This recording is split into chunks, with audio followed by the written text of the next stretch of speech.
runtii waa wax aad iyo aad looga naxo waxa weeye waa musiibo waa qadar allah qadaraha allahna waa aqbalaysaa laakiin ma qoonsanaysid waa wax ilaahay wato oo awooddeeda naga weyn hadda markaan soo dulmarayn dhulka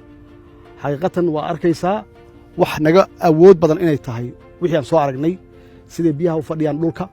iyo hadda markii aan tagnay annaga naftigeen oo aan dhex galnay magaalada inta ay biyaha joogaan oo dadka caadiga ah ee nolol maalmoodkooda u socda ay biyaha u dhex socdaan u adeeganayaan si normal ah waxa weeye waa wax awooddeenna ka weyn laakiin bini aadan baan nahayo waa u diyaar garoobi karnaa waa yarayn karnaa laakiin qadar allah cid celin karta ma jirto waxaan u mahad celinayaa dowladihii runtii ka soo jawaabay baaqii dhowr casho ka hor aan u baaqnay inayna kaalmeeyaan oo gargaar noo fidiyaan oo gurmadka ka soo qayb galaan aad iyo aad yaan ugu mahad celinayaa guud ahaan gaar ahaan dowladda Jabuuti oo noqotay dowladda ugu horreysay oo noo keentay wixii awooddeeda ahayd hadday tahay daawo hadday tahay biyo hadday tahay raashin waa walaal jira aad iyo aad yaan runtii dowladda Jabuuti iyo reer Jabuutiba aan uga mahad celinayaa